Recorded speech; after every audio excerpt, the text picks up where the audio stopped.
اچھا اس میں ایک اور بات, بس یہ آخری بات, پھر آپ کا ٹائم بہت زیادہ لے لیا میں نے, کہ دیکھو پردے کا حکم عورت کو ہے, مرد کو نہیں ہے. مرد کو یہ کہ وہ ریزرو رہے, انٹیوں سے فری ہونے کی کوشش نہ کرے, لیکن اس کا یہ مطلب نہیں ہے کہ بدتمیزی شروع کر دے ان کے ساتھ. سمجھتے ہو کہ نہیں سمجھتے؟ جیسے یونیورسٹی میں لڑکے ہیں, ہم ان کو کہتے ہیں کہ یار آپ کے ساتھ جو کلاس فیلوز ہیں آپ نہ فری ہوں ان سے, اپنے کام سے کام رکھیں, جائیں, کوئی سلام دعا کی ضرورت نہیں ہے. کسی نے سلام کر لیا تو تمیز سے جواب دے دیا جائے. اس میں پھر آپ کا یہ جو ایٹیٹیوڈ ہے نا کہ فتنہ ہوگا اور میں نہیں, تو اگلی سمجھے گی کہ پتہ نہیں یہ سارے مولوی ہی ٹھرکی ہوتے ہیں, انہی کو بہت زیادہ فتنے کا اندیشہ ہے, باقی تو سلام دعا کر کے نکل جاتے ہیں. کچھ چیزیں زمانے کے ساتھ کیا ہو جاتی ہیں. پہلے زمانے میں جب پردے کا ماحول تھا نا تو لڑکی کا سلام کرنا ہی غلط سمجھا جاتا تھا, وہ واقعی غلط تھا.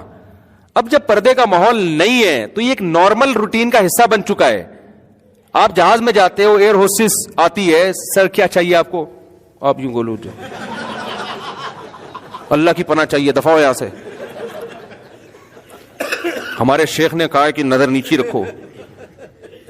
تو اس سے عورت کے فتنے سے تو شاید بچ جاؤ آپ, لیکن ایک اور فتنہ, وہ بولے گی پتہ نہیں کیا اس کو, کوئی ٹھڑک ہے, کیا ہے کہ مجھ پہ نظر پڑ گئی تو پتہ نہیں اس کو کیا ہو جائے گا.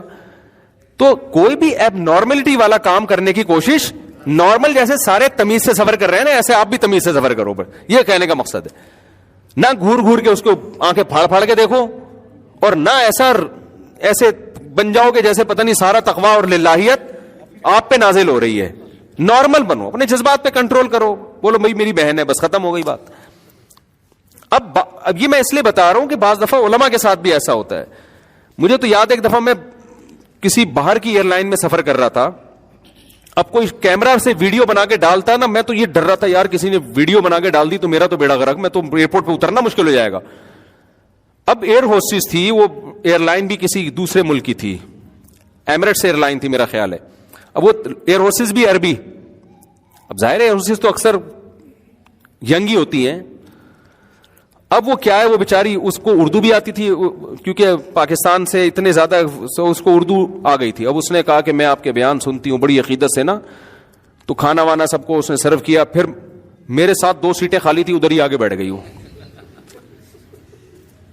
اب ایئر ہوسٹس بیٹھ گئی, کہہ رہی وہ آپ سے مجھے آدھا گھنٹہ اس نے مجھ سے بات چیت کی ہے. اردو تھوڑی کمزور تھی اس کی, لیکن اپنے مسائل اور یہ, اور مجھے آدھے گھنٹے میں, مجھے الحمدللہ اللہ سے امید لگا کے کہہ رہا ہوں, کوئی دعوے نہیں کہ مجھے کوئی الحمدللہ فتنہ نہیں ہو رہا تھا. کہ جو ہے نا جیسے ٹین ایجز لڑکوں کو تو وہ تو شاید یہ تاریخی لمحات ہوں ان کے لیے نا, ڈائری میں لکھ لیں. ہم تو بھائی 15 بچوں کے باپ ہیں الحمدللہ, گھر ہے اور ایک ایج بھی ہوتی ہے انسان کی, اور پھر کچھ اپنے اندر بھی. میں نہیں کہہ رہا کہ مجھے تو ڈر لگتا ہے, کوئی دعوے کبھی نہ کرو بیٹھ کے, لیکن اس وقت بہرحال مجھے کوئی ایسا فتنہ عام طور پہ ایسے موقع پہ ہوتا نہیں عام طور پہ. تو میں بیٹھ گیا, میں اپنا آرام سے بیٹھوں, وہ ادھر آ کے پہلے تو وہ مسائل پوچھتی رہی, پھر بیٹھ ہی گئی. مجھے یہ ڈر لگ رہا ہے کہ یار کوئی کسی نے تصویر کھینچ کے ڈال دی نا تو میری ایسی کی تیسی. اب بتاؤ میں اس کو اگر اٹھاؤں وہاں سے, تھوڑا فاصلہ تھا الحمدللہ, یعنی بیچ میں ایک بندے کا فاصلہ تھا, وہ فاصلے سے بیٹھی ہوئی ہے. اب میں اس کو بولوں کہ آپ یہاں سے چلی جائیں تو یہ غلط رویہ ہوگا. یہ آپ ایک میسج دے رہے ہیں کہ گویا مجھے آنٹی چونکہ آپ سے بہت فتنہ ہو رہا ہے اور اب میرے جذبات کنٹرول میں نہیں ہے, اور گناہ سے بچنا بھی فرض, گناہ کے مقدمات سے دفع ہو جائیں یہاں سے آپ. نتیجہ چاہے کتنے ہی اچھے اخلاق سے آپ بولیں, تو ایسے موقع پہ جب وہ آپ کو اپنا ایک روحانی پیر و مرشد سمجھ رہی ہے, اور کراؤڈ پورے مجمع میں, کوئی بند کمرے میں تھوڑی ہے, بند کمرے میں کسی عورت کے ساتھ تنہائی جائز نہیں ہے. اتنا براڈ مائنڈڈ نہ بن جائیں کہ شرعی حدود ہی کو کراس کرنا شروع کر دیں. نبی صلی اللہ علیہ وسلم کی صحیح حدیث ہے کہ ایک مرد اور عورت تنہائی میں اکٹھے ہوتے ہیں, تیسرا کون ہوتا ہے؟ شیطان. تو بند کمرے میں کبھی چاہے کوئی بھی آ جائے, کوئی خاتون آ جائے نا, کوئی کہ بڈھی ہو بیچاری, کوئی بوڑھی ہو 75-80 سال کی, ایک الگ بات ہے, لیکن ینگ کوئی عورت آئے کہ میں نے تنہائی میں ملنا ہے آپ سے, میں کہتا ہوں بھائی آپ یہاں بیٹھیں اور دروازے میں اپنے آفس کے کھول دیتا ہوں. میں لڑکوں کو بول دیتا ہوں بھائی یہ اپنی بات شیئر نہیں کرنا چاہتی, آفس کے دروازے کیا ہوں گے, کیوں آپ اتنا نا براڈ مائنڈڈ بن جائیں کہ شرعی حدود ہی کو کراس کرنا شروع کر دے نا. پھر اگر وہ کہہ رہی دروازے بند, میں دروازہ بند نہیں ہوگا بھائی, ٹھیک ہے نا, کیونکہ فتنے کا آپ بدگمانی کا موقع بھی نہ دیں اور پھر اپنے اوپر اتنا اعتماد کرنا. تو 20 قسم کے ہوتے ہیں. تو جیسے جاہل پیر لوگ مل رہے ہوتے ہیں تو نہیں بھائی اب دروازہ کیا ہوگا. ایک دفعہ تو میرے ساتھ ایسے ہوا, میں کسی گھر میں اکیلا تھا تو ایک خاتون آئی, وہ گھر کے اندر ہی آ گئی, جیسے وہ آئی ہیں میں باہر آ گیا. میں نے کہا یا تو آپ یا میں, دونوں میں سے ایک ٹائم پہ یہاں رہے, میں نہیں اندر جاؤں گا بھائی, کیونکہ اسلام نے منع کیا ہے. پھر میں نے گھر والوں کو فون کیا, گھر والے آئے تو پھر گھر والوں کی موجودگی میں ان سے ملا. لیکن پبلک میں وہ سب کے سامنے ادھر آ کے بیٹھے تو کیا چکر چلائے گا یار, ایسے خدا نخواستہ کیوں یعنی بدگمانی انسان کرے. ایسے موقع پہ لبرل, اس کو میں اس پازیٹیو چیز کو دیکھ رہا تھا کہ یار ایئر ہوسٹس ہو کے, بے پردہ ہو کے, اس کو عالم سے عقیدت ہے, اس سے گائیڈنس لے رہی ہے. یہ لفٹ کرانا اس کی ایک پازیٹیو چیز ہے, اور اتنی عقیدت اس کو. ایسے میرے ساتھ واقعات ہوتے رہتے ہیں, کوئی فرسٹ ٹائم نہیں ہوا. اتنی عقیدت, آخر میں اس نے کہا کہ آپ ایک جملہ مجھے لکھ کے دیں دعائیہ, اور میں پلاسٹک کوٹنگ کرا کے اپنے گھر پہ لگاؤں گی کہ میری زندگی میں آپ سے سیلفی تو شکر ہے اس نے نہیں لی, اس کو خود ہی خیال آ گیا. تو میں نے پھر جملہ لکھ کے دیا کہ اللہ ہماری اس بہن کو دنیا اور آخرت کی بھلائیاں دے, دین پہ چلنے کی. میں نے دعا لکھ دی. اس نے کہا یہ میرے لیے اتنے قیمتی لمحات ہیں, میں اس کو پلاسٹک کوٹنگ کر کے اپنے گھر کی دیوار پہ زندگی, کیونکہ ایسا اتفاق پتہ نہیں دوبارہ کبھی ہو یا نہ ہو. تو میں نے ایسے دیکھا ایئر ہوسٹس میں بھی جو بہت یعنی ان کے اندر بہرحال ایک جذبہ ہے. آپ کو پتا ہے نبی صلی اللہ علیہ وسلم نے فرمایا المرء مع من احب یوم القیامہ, انسان کو جس سے محبت ہوگی قیامت کے دن اسی کے. دینداروں کے ساتھ محبت, یہ محبت چھوٹا عمل نہیں ہے. میں لڑکیوں کو ایئر ہوسٹس بننے کی کبھی بھی ترغیب نہیں دیتا. کوئی خاتون میرا بیان سن کے ایئر ہوسٹس نہ بنے.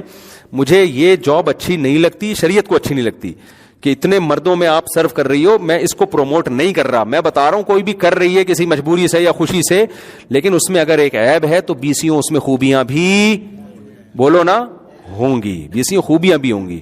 تو آپ نے اس سے ایسا, پھر ایسے موقع پہ کوئی مجھے کہے گا یہ دیکھو لبرل لوگ ہیں انٹی کے ساتھ بیٹھے ہوئے ہیں تو بھائی پہلے جو تھے نا, تو آپ جیسے داڑھی مونچھوں والے لوگ ہی آ رہے تھے, تو میرا بیان تھا سخت قسم کا, کرخت قسم کا. مجھے پتا تھا اس کے پھر بھی کوئی اثر نہیں ہوگا, تو ان کو تو تھوڑی سی لفٹ کرا دو تو یہی آدھی سے زیادہ تبلیغ ہو جاتی ہے. سمجھتا ہے کہ نہیں سمجھتا ہے.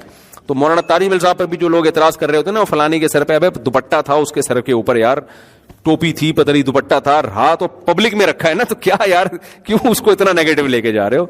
تو دین کی تبلیغ کے لیے حرام کی اجازت آپ کو پھر بھی کسی صورت میں, جیسے شرابی پی رہا ہے تو آپ بولے ہاں پی لے, جب پوری پی لے گا تو پھر بات کروں گا, لیکن وہ کہے بات جب میں سنوں گا جب ایک گھونٹ تو بھی پیے گا. اب اگر آپ اتنے براڈ مائنڈڈ بن گئے کہ اس کو خوش کرنے کے لیے آپ نے کہا چلو ایک گھونٹ میں بھی پی لیتا ہوں, یہ براڈ مائنڈڈ نہیں ہے, یہ آپ نے شریعت کا بیڑا غرق, آپ نے اللہ کی حدود کو کیا کر دیا, کراس. تو اسی طرح نامحرم سے اگر آپ تنہائی میں مل لیے, تنہائی ہو گئی, کوئی تیسرا بندہ نہیں ہے, اب یہ براڈ مائنڈڈ, یہ تبلیغ کی آپ کو شریعت میں اجازت نہیں ہے, کیونکہ اب آپ اللہ کی حدود سے کیا کر رہے ہو. تو پبلک پلیس ایک الگ چیز ہے, تنہائی میں ملنا ایک الگ چیز ہے. سمجھتے ہو کہ نہیں سمجھتے. اور بعض دفعہ میری لڑکیوں کے ساتھ سیلفیاں آتی ہیں, وہ میں نے نہیں لی ہوئی ہوتی, کوئی بندہ آگے کھڑا ہوا ہوتا ہے تو لیفٹ میں کوئی خاتون بھی آگے کھڑی ہو جاتی ہے. اب میں بچنے کی کوشش کر رہا ہوتا ہوں, لیکن دھکا دینا ایسے موقع پہ, اس کو بھگانا, یہ اخلاقی حرکت نہیں ہے. تو خوشی سے نہیں کبھی بھی. مجھے تو گھر سے جھاڑ پڑتی ہے. ایک دن کسی لڑکی نے, ٹک ٹاکر تھی, وہ میرے ساتھ سیلفی, میں کسی اور کے ساتھ, وہ بھی آگے کھڑی ہو گئی, فوراً میرے گھر سے میسج آ گئی یہ کون ہے بھائی. وہ اتنا نبھانا مشکل ہو گیا, میں نے کہا بھائی مجھے خود نہیں پتا کون ہے صحیح ہے نا, تو میں پاگل تھوڑی ہوں یار. اس پہ پھر لوگوں کے بھی تبصرے آ رہے ہیں. اگر میں اس طرح کسی کو کوئی دھکا دے گا تو یار کیا دین کا وہ جائے گا اس میں. تو وہ دوپٹہ لے کے بیچاری ایک مولوی کی عقیدت میں, مولوی سے یا عالم سے اگر وہ عقیدت کرے گی تو اس کا مقصد مذہب سے محبت ہی ہے, اور کوئی اس کا مقصد نہیں ہے. باقی جس نے سیٹنگیں کرنی ہوتی ہے نا غلط ہو, وہ پھر کھلے عام سیلفی نہیں, وہ پرچیاں چلتی ہیں, وہ آپ اتنے گھننے آپ بھی نہیں ہو بنو.